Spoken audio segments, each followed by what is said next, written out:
Bonjour à toutes et à tous. Merci de nous avoir rejoints aujourd'hui pour un webinaire avec notre partenaire, plateforme France Industrie 4.0 et Diligence. On est ravis de vous accueillir aujourd'hui dans le cadre de cette conférence sur la réindustrialisation, comment initier et accélérer sa mise en œuvre. Aujourd'hui, du coup, nous avons Alain Patchong, notre expert sur le sujet, qui va répondre à vos questions et vous présenter aussi une conférence sur le sujet. On attend encore quelques instants que vous soyez tous connectés à la salle virtuelle pour pouvoir démarrer. J'en profite pour vous préciser que si vous avez des questions à nous poser, vous pouvez le faire depuis l'onglet chatter pour poser vos questions à notre intervenant.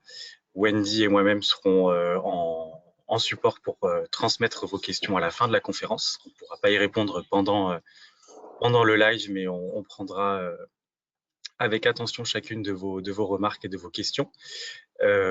Pour vous préciser également, donc ce partenariat entre nos deux entités, donc Centrale Supélec Exec, qui est l'entité formation continue de Centrale Supélec et qui forme de nombreux professionnels, cadres, managers, dirigeants d'entreprises, PME et plein d'autres formations encore, réalise avec Diligence et plateforme France Industrie 4.0 une formation sur les masterclass Industrie 4.0 que vous pouvez retrouver sur notre site internet. Donc je vous laisse en compagnie de Alain et Wendy qui va vous présenter un petit peu plus en détail dans un premier temps plateforme France Industrie 4.0 et on vous souhaite une très bonne conférence. Alors oui, donc nous mettons à disposition donc un puissant réseau de formateurs experts dans l'industrie 4.0. On a donc développé en coordination avec Centrale Supélec une formation axée sur l'industrie du futur, à la fois robuste sur le plan conceptuel et pratique. La formation est construite sur un modèle d'échange qui est de faire intervenir les professionnels afin qu'ils puissent transmettre leurs expériences à d'autres professionnels. Bon, Wendy, je peux y aller? Oui. Ok, très bien. Bonjour à tous et merci d'être là. Donc, je suis heureux d'être en face de vous et de vous parler d'un sujet qui me passionne, qui est l'industrie. Donc, on a titré la présentation l'industrie 4.0 à l'heure de la réindustrialisation. Un mot que vous entendez de plus en plus. Donc, peut-être un petit mot rapide pour me présenter. Donc, très simplement, j'ai un parcours plutôt dual, à la fois de formation, d'enseignement, que ce soit dans les écoles, comme on vient de le dire, les écoles d'ingénieurs, ou en entreprise, donc avec trois axes, l'industrie, la technologie et l'éducation. Et donc, avec une forte conviction qui est la nôtre, qui est celle des gens avec qui on a travaillé, on est dans cette aventure Industrie 4.0, que ce soit Diligence ou la plateforme Industrie 4.0, c'est que l'industrie est essentielle pour garantir la vie, la liberté et la poursuite du bonheur. Okay. Ça, c'est une conviction qui nous est très forte. Donc voilà. Donc en termes de sommet, nous avons prévu ce menu pour vous. Déjà, pour commencer, on essaiera de parler un peu de l'industrie 4.0, la dimension urgence, la dimension opportunité. Je pense qu'il est important de se prendre ça comme point de départ. Et puis, on fera un petit bilan, parce qu'il nous arrive au sein de Diligence d'aider les entreprises, d'accompagner les entreprises dans le déploiement Industrie 4.0. On fait des évaluations de maturité, et donc on a un petit aperçu de ce qui se passe au niveau des entreprises. On voudrait partager ce point avec vous dans un premier temps, et puis réagir sur ce qui se passe bien, ce qui se passe moins bien. Dans un troisième temps, on ira, on vous montrera, on dira, OK, très bien, c'est bien de réagir, c'est bien de vous donner des petits conseils pour corriger les démarches qui se passent moins bien. Dans ce troisième temps, l'idée, c'est vraiment d'élargir et puis de vous donner quelques clés pour accélérer, pour lancer de manière puissante et de façon à pouvoir révolutionner votre business model. Okay. Et nous finirons par une conclusion. Alors, l'industrie 4.0. Alors, déjà, je voudrais partager avec vous la situation qu'on a aujourd'hui en France. Vous devez le savoir, en fait. J'ai utilisé un peu ce schéma de Roland Berger. qui montre assez bien comment la part du PIB de l'industrie dans le PIB total a varié entre les années 2000 et 2010. Okay, bon, les tendances sont restées les mêmes. Grosso modo, ce qu'on peut voir, c'est que en Europe, il y a 2 pays qui résistent bien. Il y a un pays notamment qui s'appelle l'Allemagne qui résiste très bien. Côté France, on voit que nous avons grosso modo perdu des points de PIB. Je parle bien sûr de la contribution de l'industrie au PIB national global. On est parti de 15% à peu près 11%. Et deuxième point, c'est qu'on est en dessous de la moyenne européenne. D'accord. Ces dernières années, je dois avouer qu'il y a eu quelques petites améliorations, mais on reste autour des 10-12%, pas plus. L'autre, pourquoi c'est important? C'est important simplement parce que l'industrie est la source de revenus de la classe moyenne. Or, une classe moyenne, la classe moyenne, c'est ça qui fait un pays. C'est d'ailleurs la puissance, l'importance de la classe moyenne qui tient un pays, notamment un pays développé. Donc, si la classe moyenne est fragilisée, on peut avoir de gros problèmes. Voilà. Donc voilà la situation de l'industrie aujourd'hui. Une vraie baisse de la contribution de l'industrie dans le PIB. Deuxième point, qui n'est pas toujours positif non plus, ce sont les aléas. Donc les aléas, on en a eu plein. On en a d'ailleurs un qui est en cours aujourd'hui avec la guerre en Ukraine. Sur cet exemple, je me suis inspiré du travail fait par Bruce Feller, donc quelqu'un d'assez connu en France, qui travaille sur en France certainement, mais surtout aux États-Unis, qui travaille sur les transitions dans transitions actuelles, en fait des transitions des organisations plutôt, excusez-moi. Donc ce qu'on peut voir, c'est que c'est divisé un peu sous une forme matricielle. Donc du côté des abscisses, on a deux, on peut caractériser de 2 manières. Les transitions peuvent être volontaires ou involontaires. Sur l'axe des Y, on peut voir que les transitions peuvent avoir un impact individuel ou collectif. Si par exemple on prend la Covid, on se dit ok, il y a la Covid qui est un impact, ça nous a impacté collectivement, c'était involontaire bien entendu. Et à partir de ce point, il peut y avoir des propagations. Par exemple, là, il y a la Covid qui arrive, vous perdez votre client le plus important. Donc ça, c'est un impact qui va être individuel au niveau de l'entreprise, mais qui s'est propagé, qui est parti d'un aléa qui est à la fois collectif et involontaire. La Covid, par exemple, a pu se propager de l'autre côté, parce que suite à la Covid, les gouvernements ont décidé d'être plus regardants en termes de transition écologique, et donc ont mis en place des réglementations qui vous ont impacté. Donc, ce qui est intéressant aussi, c'est deux choses. Déjà, de voir que dans la plupart des cas, enfin, je les ai mis en couleur plutôt vive, ces transitions ou ces aléas vous sont plutôt imposés, en tout cas leurs conséquences. Ce qui est aussi intéressant, ce qu'on a plus observé lors de la Covid, c'est que ces évolutions peuvent être non linéaires, voire exponentielles. Donc là, à ce point, vous dites, OK, très bien, on a le PIB, la contribution de l'industrie sur le PIB de la France qui baisse, c'est pas positif. On a les impacts et les aléas qui impactent plutôt les entreprises, c'est pas positif. Qu'est-ce qu'il va nous raconter? Est-ce qu'il va être toujours dans la dystopie au cours de sa présentation? Eh bien non, croyez-le ou non, il y a des bonnes nouvelles. Donc la première bonne nouvelle, c'est surtout ces aléas. Ces aléas sont plutôt des points positifs parce que ce sont des opportunités. Premièrement, comme on peut le voir ici, bon, ce slide n'est pas fait pour être lu, mais je pense que vous pouvez retrouver rapidement les mégatrends sur Internet ou bien dans la littérature technique. Donc, ce qu'on peut voir aussi, c'est que ces aléas sont gouvernés par des mégatrends. Donc, en fait, on a l'impression que ça va un peu dans tous les sens, mais en réalité, il y a une logique. Okay, et quand il y a des aléas, comme quand il y a la Covid, par exemple, ce qui se passe, c'est plutôt une accélération des aléas. Ça ne change pas. Donc là, on peut effectivement anticiper, on peut lire ce qui se passe. Le deuxième point, c'est les aléas ont tendance à rebattre les cartes. Et donc, quand on rebat les cartes, ceux qui en profitent, ce sont des entreprises, ce sont des personnes qui ne sont pas forcément en position de leadership. Et donc, ce qui est important, c'est de bien se positionner et de se dire, OK, très bien, comme le dit Thomas Friedman, si ce qui sera fait, sera fait, et la décision qui est la vôtre, c'est de savoir si ça sera fait pour vous ou par vous. OK. Deuxième point également que je voulais partager avec vous, deuxième bonne nouvelle, hein, donc là on rentre dans la série des bonnes nouvelles.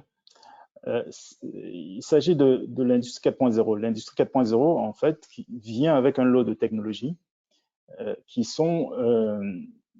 qui vont vous aider en fait à transformer votre proposition de valeur et vos opérations de manière à acquérir la résilience nécessaire qui vous permettra de naviguer dans un système où il y a des aléas exponentiels. Donc là, il y a la technologie, il faut l'utiliser, c'est une bonne nouvelle, cette émergence de l'industrie 4.0. Troisième bonne nouvelle, et c'est la dernière, et j'en profite pour faire une synthèse, c'est la prise de conscience des pouvoirs publics. Okay, c'est en rouge là, donc vous avez dû l'entendre ces dernières fois, tout le monde en parle, tout le monde parle de l'importance de l'industrie, tout le monde parle de l'importance de la réindustrialisation, et donc on est bien loin de l'image un peu dystopique des deux premiers slides. Okay, et donc en résumé, donc je me résume très rapidement, pardon, et on passe à la suite.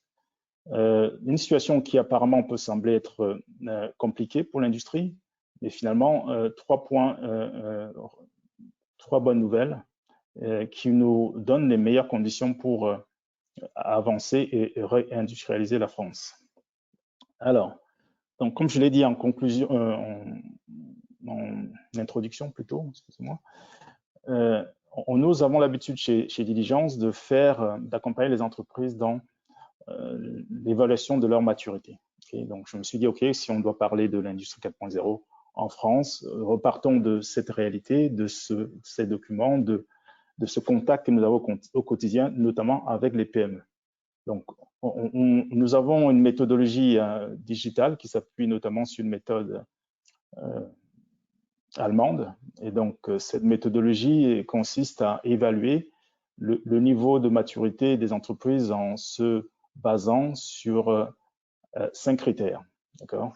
Donc, ces critères sont la stratégie et l'organisation, l'usine intelligente, les opérations intelligentes, les produits intelligents, les services basés sur les données et les employés. D'accord ? Et là, il y a un critère global, enfin, il y a une synthèse globale qui est la moyenne de ces 5 critères.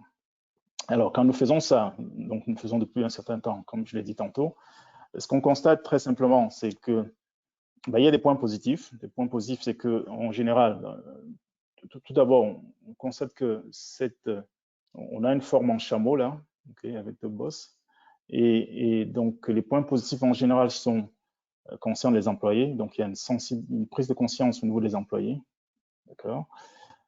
Il y a également un point plutôt sur tout ce qui est opération intelligente qui traduisent très souvent le fait que la digitalisation est lancée dans plusieurs entreprises, mais bon, on reste quand même sur des valeurs plutôt faibles, okay, puisqu'on est sur une échelle de 0 à 5. Donc voilà, et les points améliorés sont assez, je vais dire, portent à interrogation parce qu'il s'agit des piliers quand même de l'industrie 4.0. Donc on parle de l'usine intelligente. Là, la vraie question, c'est l'utilisation des données pour comprendre ce qui se passe dans une usine. C'est pour cela qu'on parle d'usine intelligente. Et il se trouve que dans ce cas, les usines ont bien des données, il y en a plein, okay, en moyenne 50 000 points ou moyens qui produisent des données dans une usine. Et là, on est très bas. Okay. Le deuxième point de souci ou d'interrogation concerne les services basés sur la donnée. Donc, dans ce cas également, on est à 0. C'est très compliqué de le mettre en place. Par contre, très souvent, il manque des données. Et on n'a pas de données sur l'utilisation des clients et donc, naturellement, on ne peut pas mettre en place des services sur la base des données. L'autre retour d'expérience qu'on peut avoir concerne la conduite du changement.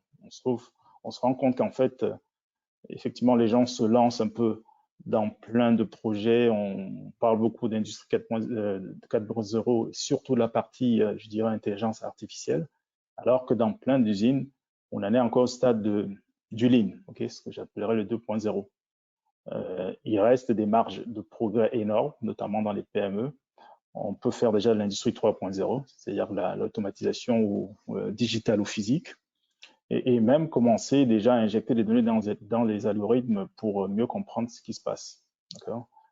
Et avant de commencer, de se lancer dans tout ce qui est intelligence artificielle, il y a déjà ces chantiers à mettre en œuvre. Donc, je vous incite, je vous conseille d'appliquer le principe de Warren Buffett qui est de « je n'investis que dans ce que je comprends ». Par contre, ce qui peut être fait en termes de conduite de changement, et ce qu'on suggère, c'est de garder l'homme au cœur de la démarche. Et il faut donc lire le mot intelligence artificielle plutôt comme de l'intelligence augmentée. Et donc, dans ce sens, tout faire, tout créer, tout positionner autour de l'homme. Pour se lancer, ce que nous conseillons très souvent, c'est aux entreprises de pouvoir désigner un homme 4.0, au lieu de se précipiter pour rechercher un expert en intelligence artificielle. Donc, il va déjà commencer à faire du benchmark, récupérer des informations sur ce qui se passe et ce qui se fait dans les autres entreprises, de manière à pouvoir partager avec les collègues. Donc voilà, en ce qui concerne le benchmark, si je devais me résumer, ce serait 3 points, 3 enjeux. Premier enjeu, Smart Factory. Donc on l'a vu, on est à un niveau très bas. Il y a de quoi faire. Il y a beaucoup de projets qui sont faisables et très rapidement. Deuxième enjeu, sont les services basés sur les données. Ici, il y a un gros point d'interrogation, un gros challenge qui est celui de pouvoir récupérer des données. Et puis le troisième point est celui de la conduite du changement, on vient de le voir, où il est absolument important de se dire l'industrie 4.0, cette transformation, c'est une transformation comme toute une autre. Et donc, il faut respecter les règles de conduite de changement qu'on a dans une transformation normale. Et donc, du coup, on peut vous faire des suggestions suivantes, de dire, OK, sur la partie Smart Factory, c'est-à-dire toute la partie opération, toute la partie utilisation de données pour comprendre ce qui se passe dans une usine et pouvoir améliorer, surtout visualiser, analyser.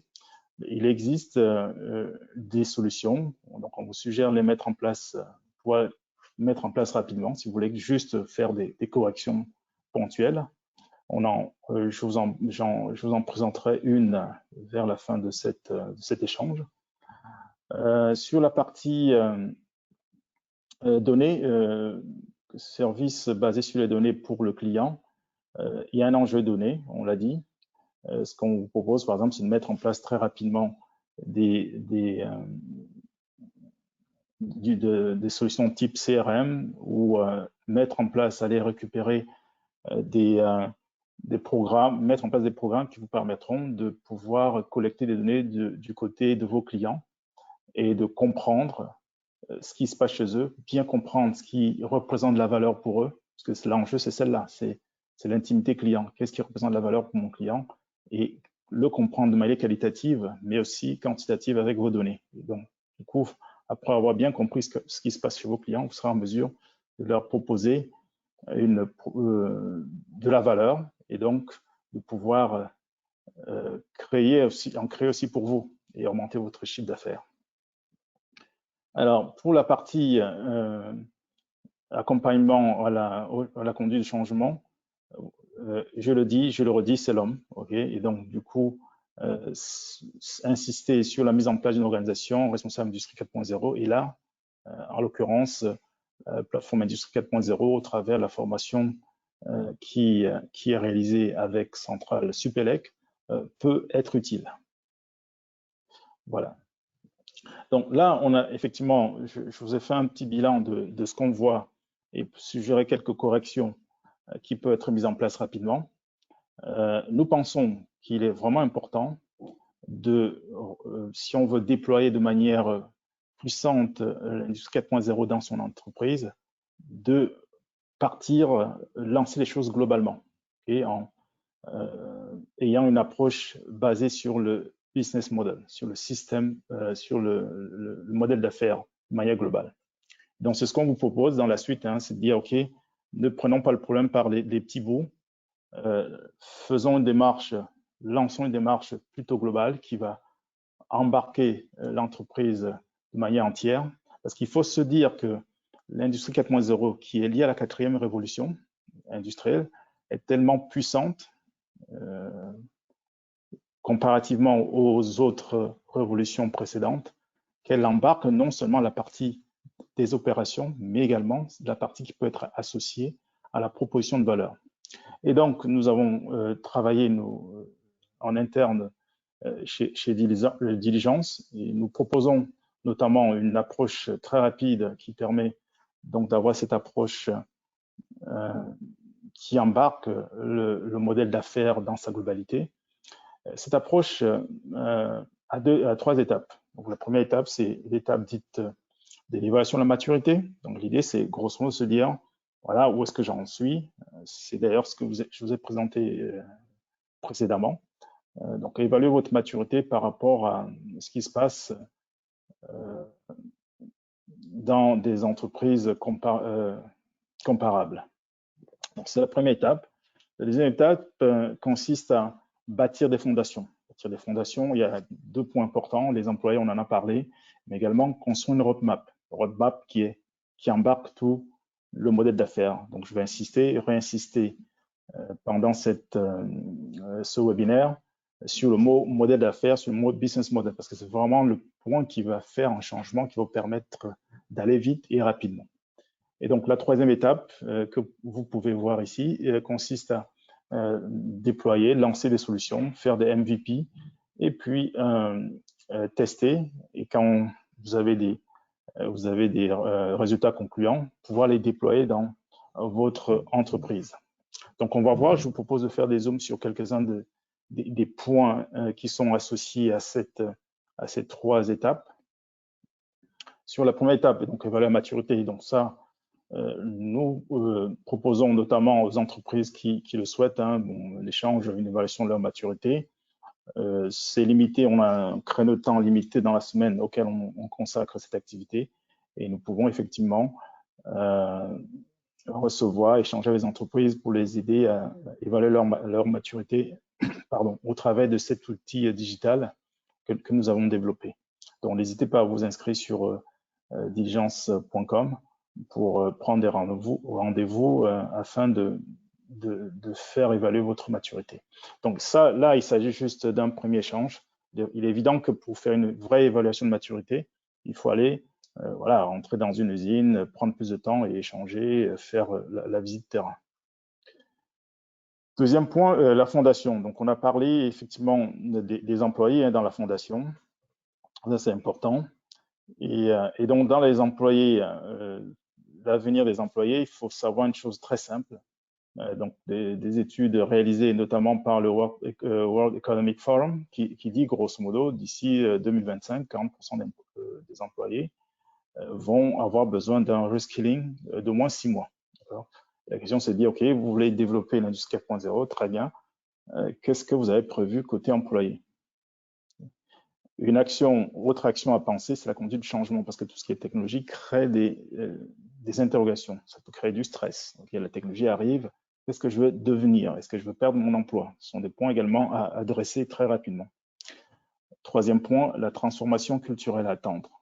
Pour beaucoup des technologies ou des compétences que vous recherchez, vous aurez besoin de recruter de jeunes personnes qui sont, comme on le dit quelquefois, tech natives, et donc qui ont des cultures différentes. Il faut être prêt effectivement à intégrer ce genre de culture et être de manière plus générale tolérant à l'échec, parce que vous rentrez dans une démarche exploratoire. En tout cas, quand vous avez des nouvelles technologies, rien n'est certain. Donc, pouvoir admettre qu'il puisse y avoir des échecs. Voilà un exemple, un point également de focus sur les fondations. L'autre point important concerne la roadmap. Donc, je vous ai dit, dans la partie fondation, on faisait un zoom sur les employés. Je voudrais également faire un zoom sur la roadmap parce que c'est un point très important.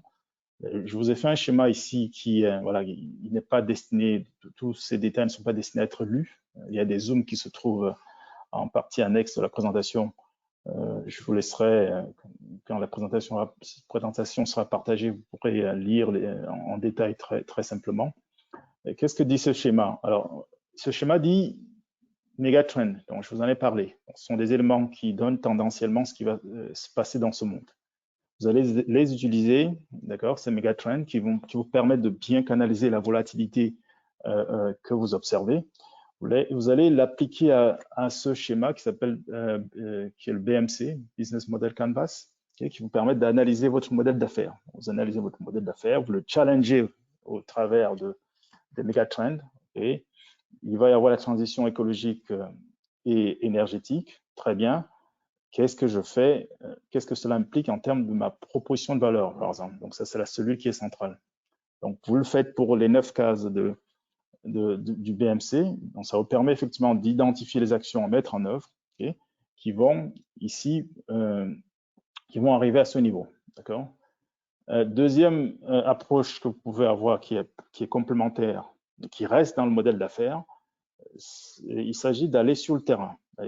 Donc vous partez de quelque chose qui s'appelle les solutions tech matures, ou les boussoles. Il en existe plusieurs, notamment quelques-uns communiqués par les grands cabinets de conseil comme Accenture, comme McKinsey, et ainsi de suite. Vous en prenez une, vous allez sur le terrain, vous faites votre value stream mapping. Je pense que beaucoup d'entre vous connaissent cet outil. Donc, c'est-à-dire vous regardez le flux, de matière, le flux physique et en même temps le flux d'informations.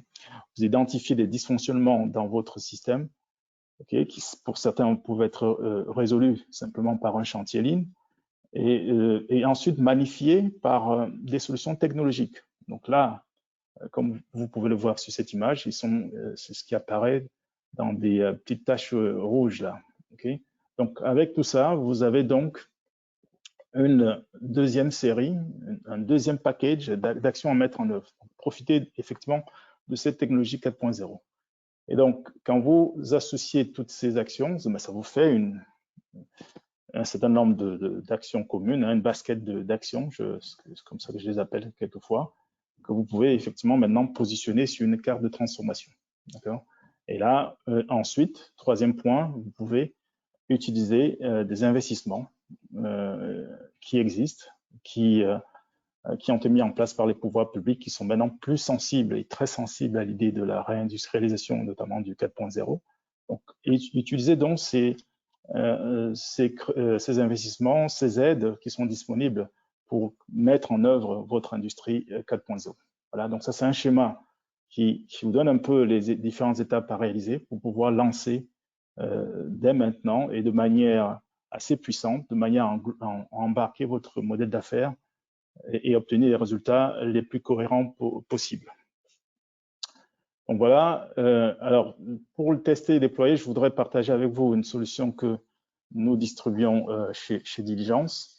Alors cette solution est une solution type de Smart Factory. Elle consiste à quoi? Elle consiste, dans ce cas par exemple, le client il souhaiterait optimiser sa production. Donc c'est un client qui se trouve dans le domaine, dans le secteur de l'automobile. Juste pour vous permettre de lire ce qui se passe, ces carrés sont des zones des postes de travail, des robots, donc ce sont des zones où on ajoute de la valeur. Les ronds sont des buffers ou des stocks tampons, d'accord. Donc vous avez le flux qui suit cette flèche. Donc là, je vous ai fait un enregistrement d'une vidéo, donc on va la lancer. Donc, et il y a une construction du flux du client, okay, où on associe à la fois des zones de travail et des zones de stockage ou des buffers. Et donc le client, il se trouve qu'il est, ça se voit, c'est pas assez clair, mais je peux vous le dire, il est aujourd'hui sur une production de 50 pièces par heure. Donc la production de chaque kilo apparaît dans chaque carré. Donc là, on dessine le schéma, le graphe de la ligne, d'accord. Et donc il veut améliorer sa production et donc là l'augmenter 10%, c'est-à-dire passer à 55. Ok. Voilà ce qu'on voit, on règle, on le met à 55. Et simplement, il ne veut pas toucher à ces zones de production. Donc, il ne veut pas acheter de robots, rajouter d'hommes. Il veut simplement optimiser les buffers et les stocks. Donc, l'idée, c'est de faire ça. Voilà. Donc, ce qu'on peut voir ici, c'est une optimisation. Les données sont récupérées du terrain, qui sont injectées dans ce modèle. Et instantanément, donc ça c'est en temps réel, hein, donc il y a une exploration de plusieurs options. Et à la fin, donc on a un résultat où on a de nouvelles solutions, de nouvelles propositions de taille de buffer que vous pouvez voir sur ce schéma. Voilà. Donc, ce sont des solutions. Il existe plusieurs types de solutions, pas exactement comme celle-là, qui vont aller récupérer les données du terrain et pouvoir permettre aux entreprises de visualiser ce qui se passe, d'analyser et de prendre des décisions les meilleures possibles. Donc, je vous encourageons donc à utiliser ce genre d'outils. Ce type d'outils sont disponibles et peuvent vous permettre de faire des progrès importants. Donc voilà, grosso modo, en termes de synthèse, juste en termes de synthèse, donc, nous vous avons dit, OK, pour avoir une approche qui est puissante, il faut embarquer le modèle d'affaires. Et nous avons également dit, cette approche se fait en 3 temps. Et elle est simple, elle se fait en 3 temps. Le premier point de départ, l'évaluation de maturité. Deuxième point, bâtir des fondations. Okay. Il y a un certain nombre de tâches, parmi lesquelles celle de s'occuper, de s'interroger sur les employés, sur la conduite du changement, sur leur formation, sur leurs compétences, mais aussi la construction d'une roadmap. On vient d'en discuter, on vous a donné un petit schéma pour travailler sur les étapes de mise en place de cette roadmap. Okay. Troisième étape, tester des solutions. Il s'agit des solutions qui figurent sur votre roadmap, donc faire des MVP. Et si tout se passe bien, pouvoir les étendre à d'autres domaines. Et donc, on vous a également proposé, on a partagé, je viens de partager avec vous un exemple de solution qui, justement, concerne la partie, l'un des points faibles qu'on a noté dès le départ concernant les entreprises, qui est la faiblesse en termes de Smart Factory. Okay, donc, là, je vous ai montré un exemple qui est l'exemple de Smart Factory qu'on a identifié dès le départ comme étant un point faible suite à l'évaluation de maturité que nous avons qui ont été conduites au sein des diligences. Donc, en fait, c'est 3 points. Hein, c'est, voilà, utiliser vos mégatrends pour bien filtrer les aléas et comprendre ce qui se passe, profiter des technologies Industrie 4.0, et puis derrière, des investissements qui sont fournis par les pouvoirs publics, désormais très sensibilisés sur l'importance de l'industrie en France. Donc, utiliser cette possibilité pour financer vos projets. Alors, en termes de conclusion, okay, je voulais simplement revenir sur des messages clés. Le premier message clé, et je vais le redire sans rentrer ici, je le redirai à la fin également, c'est une approche basée sur le modèle d'affaires.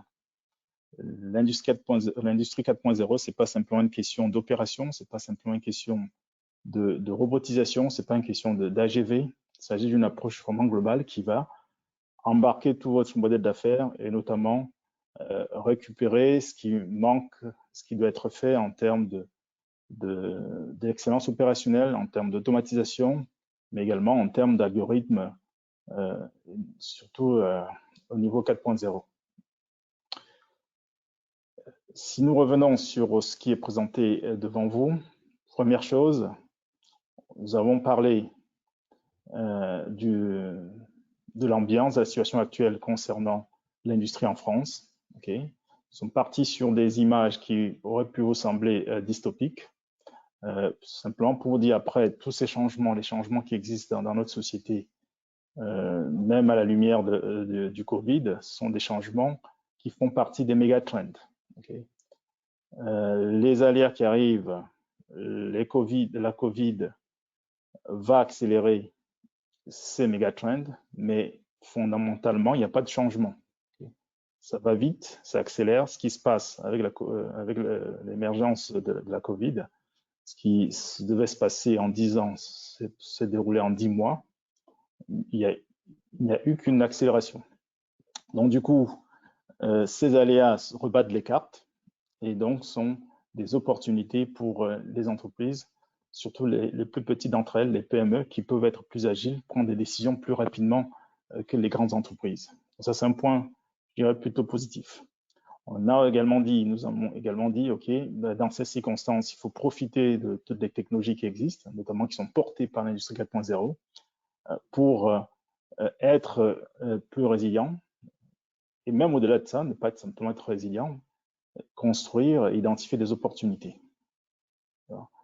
Et puis, troisième point qu'on s'est dit également, c'est la présence des pouvoirs publics et l'appétence qu'ils ont aujourd'hui à supporter ce genre de projet. Et du coup, l'urgence de maintenant, pour vous, c'est de lancer véritablement une démarche Industrie 4.0 dans votre entreprise. Ce qu'il faut faire dès maintenant, ce qu'il faut comprendre en termes sur l'Industrie 4.0, quand on connaît un peu le Lean, nous pensons aujourd'hui que l'Industrie 4.0 aura un impact 10 à 100 fois plus important que ce que vous avez pu voir sur le Lean. Donc, il est vraiment important de le faire. C'est une chance pour les PME, on l'a dit précédemment, parce qu'elles ont plus d'agilité, parce que les cartes sont rebattues et que quand les cartes sont rebattues dans un environnement, ceux qui se trouvent dans les dernières places ont la possibilité de se retrouver dans les premières. L'autre point sur lequel nous voulions insister, c'est le biais vers l'action. C'est-à-dire qu'il vaut mieux faire des choses, et c'est ça un peu le nouvel esprit, c'est ça le nouveau mindset, si je peux le dire en bon français, c'est-à-dire être tolérant à l'erreur et du coup faire le maximum d'actions, bien entendu, qui doivent rester dans le cadre de la roadmap. Il ne s'agit pas de lancer des projets à gauche, à droite et penser qu'on va ainsi déployer l'industrie 4.0. Il faut bien avoir une logique qui doit être traduite dans une roadmap. Et quand on a une logique qui est traduite dans une roadmap, il faut y aller. Il ne faut pas chercher la perfection. Il faut juste commencer avec des projets, faire des choses, se tromper, apprendre et recommencer. Et si tout se passe bien, on déploie. D'accord ? L'autre point important, je l'ai dit au début, je le redis, travailler dans le cadre du modèle d'affaires. Les données, c'est important, okay, que ce soit pour la partie usine intelligente, Smart Factory comme on l'a dit, ou pour la partie service basé sur les données. Et là, on a vu qu'il y avait un vrai challenge et même un manque de données du côté du client. Autre point important, c'est l'homme. Okay. La technologie ne doit pas se faire contre l'homme. La technologie se fait pour l'homme et autour de l'homme. Okay. C'est comme ça qu'on y arrive parce que le capital, le facteur X, le capital le plus important dans une entreprise, c'est d'abord l'homme. Et donc la technologie doit arriver en accompagnement de l'homme pour augmenter sa puissance, pour augmenter son intelligence. Et puis, dernier point que je conseille très souvent aux gens, c'est voilà, faites-vous accompagner sur des solutions qui sont complexes. Okay, ce sont des choses que vous pouvez faire vous-même. C'est très bien, faites-le vous-même parce que tout ce qui est fait en interne, ça a plus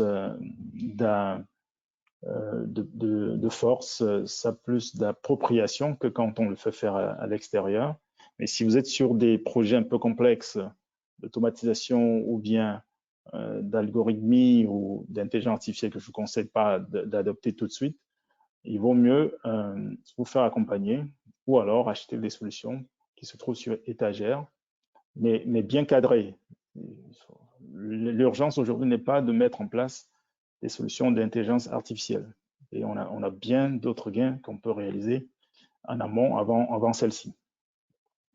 Donc voilà, je vous remercie pour votre attention. Et donc là, je suis disponible pour répondre à vos questions.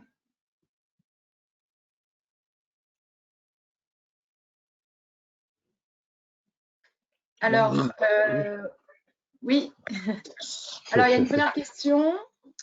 Alors, dans l'industrie 4.0, dispose-t-on déjà de données et d'intelligence en matière d'efficacité énergétique, d'économie de ressources naturelles et d'empreinte carbone, permettant d'accélérer une réindustrialisation durable.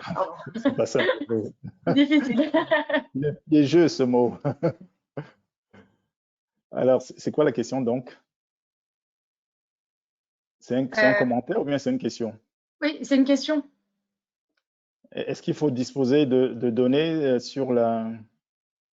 L'intelligence en matière d'efficacité énergétique, d'économie et de ressources naturelles, d'empreinte carbone permettant d'accélérer une réindustrialisation durable. Ok, très bien.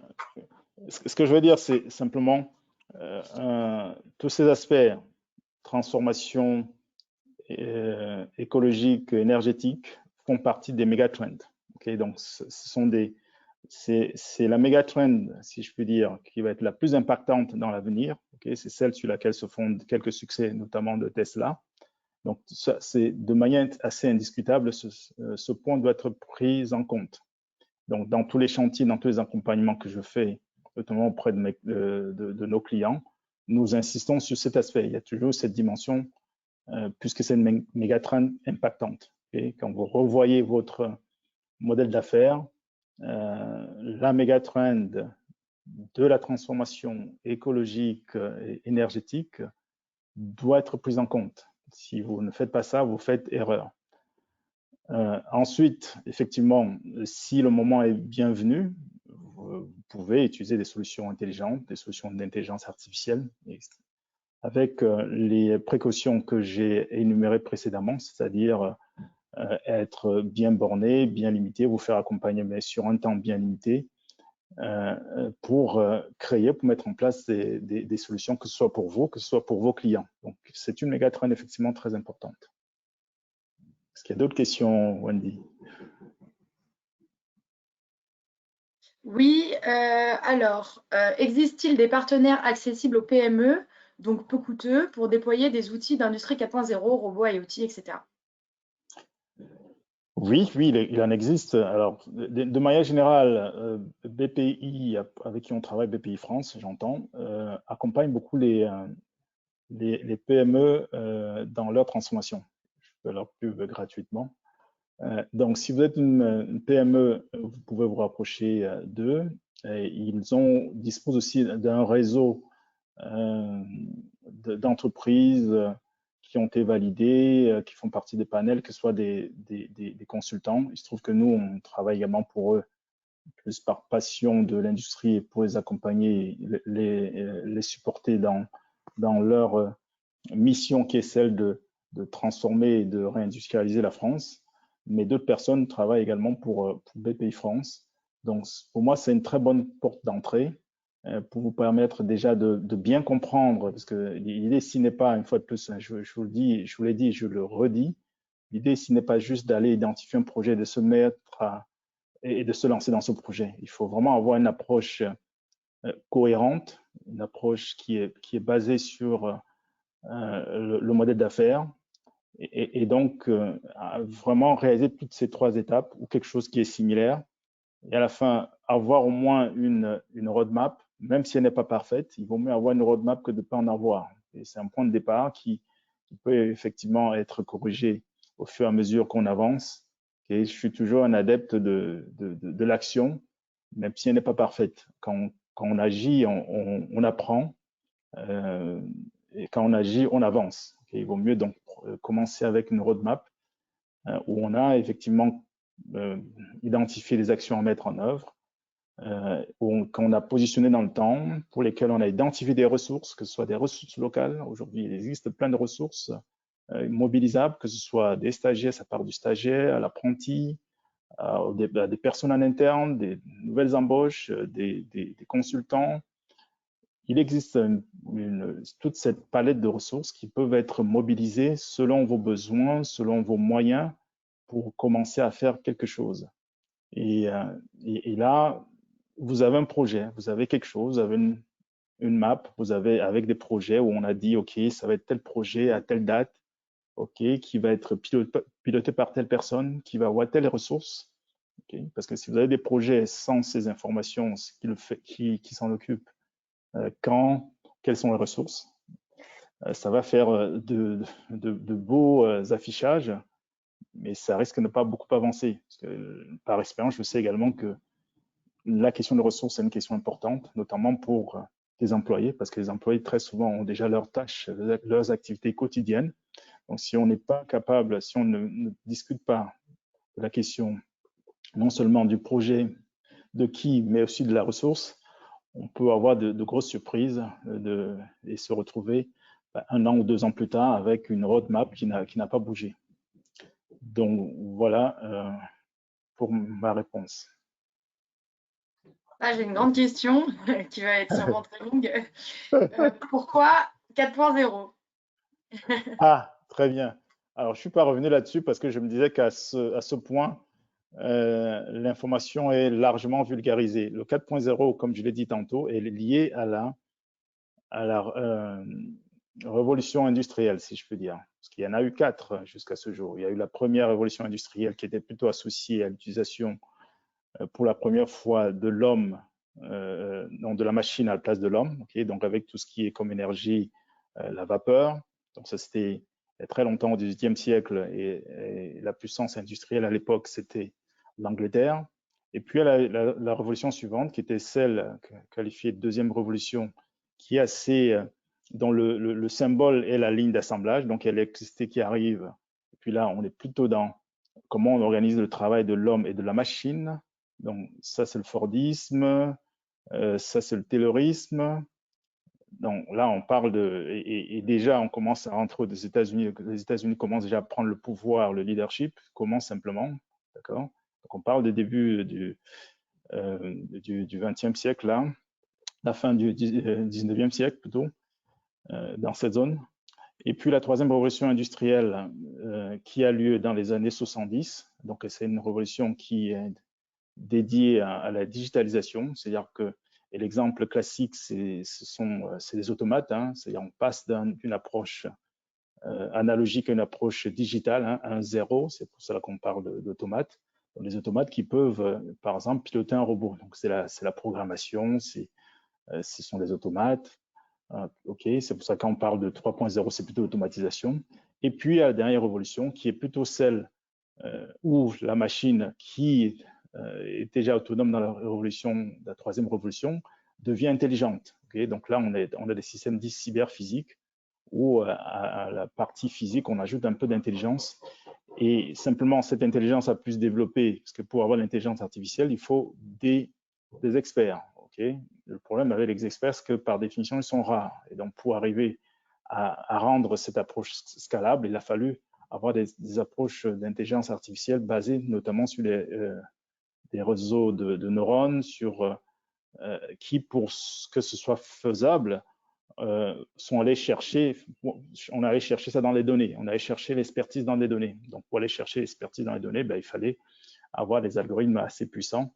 Et ça n'a été possible que quand les grandes institutions de la tech, comme Google, Facebook, ont développé ces algos et ont mis en partage sur Internet. Ça a permis effectivement de développer. Donc là, on a à la fois l'idée de l'intelligence, mais pour que l'intelligence artificielle soit scalable, il y a besoin de données. Voilà, où on va chercher la connaissance et l'expertise qu'on avait, qu'on pouvait attendre d'un expert. J'espère avoir été clair. C'est un peu long, mais j'espère avoir été clair. C'est clair, c'est clair. Du coup, la dernière, je pense. Donc, Lean, c'est la réduction des coûts, donc des effectifs. Donc, l'industrie 4.0, ça veut dire 10 fois plus de licenciements. 10 fois plus de licenciements? Ouais. C'est une lecture un peu tendancieuse du Lean, en fait. Même si je ne nie pas la réalité du sujet. En fait, le Lean, derrière l'idée du Lean, c'est quoi? C'est dire, OK, je pense pas qu'on soit toujours ravi d'aller à son boulot et de passer du temps à faire des tâches qui n'ont pas de valeur ajoutée. Okay, je pense pas qu'on ait plaisir à un exemple de valeur ajoutée, par exemple, c'est attendre. Qu'on ait plaisir à dire, OK, je vais le matin à mon job, je passe 50% de mon temps à attendre. Je pense que personne ne souhaite le faire. D'accord. Et donc, le fait de sortir d'éliminer les gaspillages, c'est pas en soi quelque chose de négatif. Après, effectivement, ce qu'il faut faire, parce que dans certains cas, le lean a été dévoyé. Donc, on a réduit le lean à l'idée de dire, ben, on réduit tout ça, on vous fait courir dans tous les sens, on vous fait, voilà. Et donc, je suis fatigué à la fin de la journée. Non, c'est pas ça le lean. Si quelqu'un vous fait faire ça dans le lean, c'est une mauvaise compréhension du lean, parce que dans le lean, il y a la dimension humaine qui est très importante, notamment, je vais être un peu technique, on parle des 3 MU, hein, Muda, Mura, Muri. Okay, donc le Muda, les gens s'y concentrent beaucoup, hein, c'est ça la réduction des gaspillages. Par contre, il y a les 2 autres MU qui consistent à dire, OK, ben moi, je ne veux pas faire travailler l'homme, je veux au-dessus de ce qu'il sait faire. Donc, on ne va pas faire courir une personne, on ne va pas surcharger la personne. Et c'est parce que même en surchargeant la personne, on perd en efficience, on perd en efficacité, en rendement. Un homme qui est surchargé, un homme qui ne se repose pas, mécaniquement se fatigue et perd en rendement. Donc, ça n'a même pas de sens, en fait, de ne pas regarder l'aspect humain. Le deuxième must, c'est de dire, on va quand même lui donner un outil ou un environnement qui n'est pas très variable. Quand je dis un outil, ça peut être une machine qui tombe le moins souvent en panne possible. Donc, du coup, ça lui donne la sérénité nécessaire pour réaliser ses opérations dans des conditions ergonomiques. Et là, effectivement, dans ce cas, vous n'avez pas besoin d'attendre, vous n'avez pas besoin de passer votre temps à attendre. Donc, quand le lean est fait correctement, mécaniquement, ça doit pouvoir faire baisser vos coûts. Et quand vous baissez vos coûts, vous êtes capable d'être plus compétitif sur le marché. Et donc, après, normalement, d'augmenter votre chiffre d'affaires et donc d'utiliser différemment les gens qui étaient là pour attendre, pour faire autre chose qui ajoute de la valeur, qui crée de la valeur pour le client. Ça, c'est la démarche du lean. L'industrie 4.0 va venir faire quoi? Simplement, l'industrie 4.0 va venir magnifier d'une certaine manière ce que vous venez de faire. C'est-à-dire, ça va rajouter la technologie, ça va rajouter de la performance à ce que vous venez de faire. Et n'a pas vocation, comme je l'ai dit avec insistance, à remplacer l'homme. Elle a vocation à faciliter le travail de l'homme. Je prends un exemple très simple. Un homme qui a un opérateur qui a une feuille d'instruction, qui a une fiche d'instruction très complexe parce qu'il y a beaucoup de variabilité, il y a beaucoup de diversité dans l'usine. D'accord? Chaque fois, il faudrait qu'il aille lire dans un document, se remémorer ce qui se passe, ainsi de suite. Donc ça, c'est de la charge mentale. Donc si vous digitalisez, par exemple, ce qui n'est pas encore le 4.0, mais bon, c'est déjà le 3.0, et que vous êtes capable de l'aider dans son travail, okay, à chaque étape, de lui donner des indications en fonction de son état d'avancement, parce que vous avez aussi une caméra qui l'aide à travailler ou un dispositif de réalité augmentée. Bien évidemment, vous déchargez, il peut économiser, il peut se libérer de cette charge mentale qui n'est jamais quelque chose de positif. Donc, travailler en toute sérénité et être performant. Et dans ce sens, il n'y a rien de négatif. Mais comme pour le lean tout à l'heure, l'idée derrière, c'est toujours de dire, on est capable d'être, en faisant ça, d'être plus productif, de faire des gains de productivité, donc de baisser nos coûts. Et puisqu'on a baissé nos coûts, on va être plus compétitif sur le marché. Parce que de toute façon, quand on parle de réindustrialisation de la France, c'est bien beau de dire on va faire des usines en France, on va rapatrier, on va ramener nos usines en France. Mais si elles ne sont pas compétitives, tout ça sera éphémère. Donc, il y a besoin, si on veut parler d'une vraie industrie en France, de la réindustrialisation de manière performante et de manière sérieuse, il faut parler de la compétitivité des entreprises pour qu'elles soient compétitives. Donc, il faut qu'elles soient capables de mettre en œuvre ces méthodes lean dites d'excellence opérationnelle, mais aussi des méthodes d'industrie 4.0 qui vont ramener de la technologie et permettre à ces entreprises d'avoir plus de performance et de savoir, comme je le disais tout à l'heure en partageant cet outil, de comprendre ce qui se passe, de visualiser, d'analyser et de prendre des décisions les plus performantes. Donc, voilà, si tout est fait dans l'ordre, si tout est fait correctement, et ça, c'est l'homme qui est aux manettes, ce ne sont pas les outils qu'il faut mettre en cause, mais la démarche, le déploiement, le pilotage. Si tout ça est fait correctement, et notamment via une roadmap qui est partagée, qui est discutée avec les uns et les autres, avec les salariés, si tout cela est fait dans cet esprit d'accompagnement de l'homme, de l'intelligence, de l'augmentation de l'intelligence de l'homme, de l'assistance de l'homme, il n'y a pas de raison qu'on ne finisse pas sur une industrie française très performante et qu'on puisse continuer à réindustrialiser la France pour pouvoir donner un peu plus de jobs, plus de boulot à nos classes moyennes qui en ont besoin. Ok, super. Voilà, C'était donc tout, je plus de pense. questions. Si jamais il y a d'autres questions, mais je ne pense pas. Parce que là, on a encore quoi, 4 minutes hein, avant l'heure, Oui, c'est oui, ça? donc n'hésitez pas si vous avez d'autres questions. C'est maintenant.